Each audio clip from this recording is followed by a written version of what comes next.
सरकारले व्यक्तिका फोन र एसएमएस लगायत व्यक्तिगत विवरण संकलन हुने विवादास्पद प्रविधि तत्काल कार्यान्वयनमा ल्याउन दूरसञ्चार सेवा प्रदायकलाई ताकेता गरेको छ। व्यक्तिका विद्युतीय अभिलेख किन र कसले रेकर्ड गर्ने र त्यसको गोपनीयता कसरी सुरक्षित हुने भन्ने विषयमा कानूनी प्रबन्ध बनेको छैन। त्यसका लागि कानून बनाउनु भन्दा सरकारलाई हतारो भने telecommunication traffic monitoring and fraud control system टेरामेक्स लागू गर्नमा छ। यसरी रेकर्ड गरेका संवेदनशील तथ्याङ्क विवरण शक्ति र पहुँचका आधारमा दुरुपयोग हुने र टेलिकम व्यवसायमा भएका वा उनीहरूलाई विभिन्न सफ्टवेयर सेवा दिने विदेशी कम्पनीको हातमा पुग्ने जोखिम छ। उचित कानूनी प्रबन्ध र जवाफदेहिता बिना पनि सरकारले फोन र एसएमएस लगायतका व्यक्तिगत विवरण अभिलेख गर्न सक्छ भन्ने लागेमा सर्वसाधारण नागरिक पनि टेलिफोन संवाद सेल्फ सेन्सर गर्न बाध्य हुनेछन्। यसरी सरकार आफै समाजमा अनावश्यक भएको वातावरण सिर्जना गरी प्रतिस्पर्धी तथा प्रतिपक्षी नेता, उद्यमी व्यवसायी, नागरिक अगुवा र सर्वसाधारणलाई नियन्त्रणमा राख्न चाहन्छ भन्ने प्रश्न छ। सरकारले गत वर्षदेखि सञ्चालनमा ल्याइएको टेरामेक्स परियोजना जोड्न सेवा प्रदायक कम्पनीहरूलाई अस्वाभाविक ताकेता गरिरहेको छ। गत साता मात्रै पनि दूरसञ्चार प्राधिकरणले नेपाल दूरसञ्चार कम्पनी लिमिटेड, नेपाल टेलिकम र एनसेल अजियाटालाई पत्र पठाएर 7 दिनभित्र यो प्रविधि कार्यान्वयनमा नल्याए सहजीकरणका सम्पूर्ण कार्य रोकिदिने चेतावनी दिएको छ। उक्त अवधिमा यो प्रणाली लागू नगरिए विदेशबाट उपकरण आयात गर्दा वा विदेशी मुद्रा सटही लगायतका प्रयोजनमा सहयोग नगर्ने प्राधिकरणको योजना छ।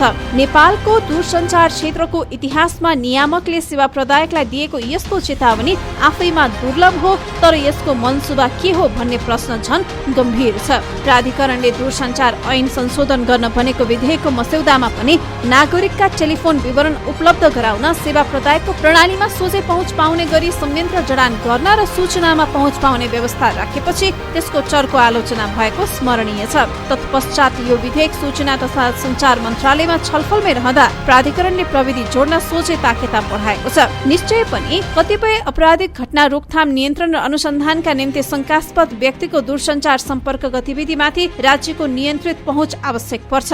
अन्तर्राष्ट्रिय कल बाइपास, राजस्व छलीसँगै ग्राहक संख्या, कभरेज एरिया र लगानी बढिरहँदा राजस्व घट्नु शंकास्पद भए पनि नियामक मुखदर्शक बन्ने अवस्था छ भन्ने प्राधिकरणको भनाइ आफैमा गलत छैन। तर के बुझ्नुपर्छ भने केही अवांछित क्रियाकलाप नियन्त्रणका नाममा कानूनी आधार बिनै नागरिकका यस्ता वैयक्तिक विवरणमाथि पहुँच राख्न पाइँदैन। दूरसञ्चार सेवा प्रदायकले मात्र होइन, स्वयं सरकारले पनि पाउँदैन। यस सन्दर्भमा सर्वोच्च अदालतको 2072 सालको आदेशले व्यक्तिको गोपनीयता सुरक्षित राख्ने जिम्मेवारी दिएको हुनाले त्यसको बर्खिलाफमा जान नसक्ने नेपाल टेलिकमको स्पष्टोक्ति जायज छ। कल डिटेल, एसएमएस लगायतका वैयक्तिक विवरण अति गोप्य र सर्वाधिक संवेदनशील तथ्याङ्क हुन्। सरकारको पहिलो चासो यस्ता तथ्याङ्कको सुरक्षामा हुनुपर्छ। कतै यिनको दुरुपयोग त हुँदैन भनेर पो सरकारी निकाय चिन्तित रहनुपर्छ। अपराध नियन्त्रण बारे सोच्दै गर्दा नागरिक हक कुनै पनि बहानामा कुण्ठित नहोस् भन्नेमा पनि सरकार संवेदनशील हुनुपर्छ। अनि यस्ता तथ्याङ्क अभिलेखका लागि सुदृढ कानूनी आधार स्तम्भ खडा गर्नुपर्छ। त्यसपछि पनि सम्पूर्ण प्राविधिक तयारी गरेर मात्र यस्तो प्रविधि लागू गर्नुपर्छ। तर आधारभूत गृह कार्य नै नगरी नागरिकका गुप्त तथ्याङ्कमा दूरसञ्चार सेवा प्रदायक र ती निकाय मार्फत प्राधिकरण वा सरकारले सोझै पहुँच राख्न खोज्नु सरासर गलत छ। यसबाट सरकारको नियतमै प्रश्न उठेको छ। सवाल सरकारको अवांछित पहुँचको मात्र होइन, प्रयोगकर्ताका सबै विवरण र सूचना नेपाल बाहिरसम्मै पुग्छन् कि भन्ने पनि हो। नेपालमा यस्ता कतिपय काममा तेस्रो पक्ष तथा निजी विदेशी कम्पनी समेत संलग्न रहने गरेको विदितै छ। यस्तोमा स्वाभाविक रूपमा ती कम्पनीको पनि यी तथ्याङ्कमा पहुँच पुग्ने जोखिम उच्च रहन्छ। टेरामेक्स प्रविधि भित्राउने ठेक्का पाएको लेबनानको कम्पनी भ्यानराइज सोल्युसन्सले नै नेपाली नागरिकका निजी विवरणमा सोझै पहुँच कायम राख्न सक्छ। यसरी नागरिक अधिकार मात्र नभएर यो मामिलामा समग्र राष्ट्रिय हितकै प्रश्न पनि जोडिएको छ। यही कारण पनि सरकारले यसलाई अहिले लागू गरिहाल भनेर अनावश्यक बलमिचाइ गर्नु हुँदैन।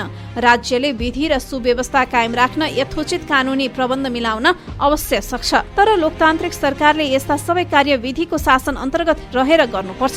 बलपूर्वक अर्थात् विधिद्वारा शासन गर्न खोजिन्छ भने त्यो लोकतन्त्रको न्यूनतम मान्यता विरुद्ध हुन सक्छ। तसर्थ सरकारले सबैभन्दा पहिले सूचना प्रविधि र विद्युतीय तथ्याङ्क सुरक्षा सम्बन्धी सुस्पष्ट कानूनी व्यवस्था मिलाउनु पर्छ। नयाँ ऐन ल्याउनेदेखि विद्यमान कानूनसम्म सुधार गर्नुपर्छ। नागरिकका वैयक्तिक सुरक्षाको सुनिश्चितता मिलाएर मात्रै अरू काम कारबाही अघि बढाउनु पर्छ। सर्वोच्चद्वारा जारी दूरसञ्चार सेवा प्रदायक कम्पनीहरूले कुनै पनि व्यक्तिलाई दूरसञ्चार सेवा उपलब्ध गराउँदा सो व्यक्तिको गोपनीयताको संरक्षण तथा त्यस व्यक्तिसँग सम्बन्धित तथ्याङ्क संरक्षणको प्रत्याभूति गर्नुपर्ने परमादेशलाई सम्मान गर्नुपर्छ।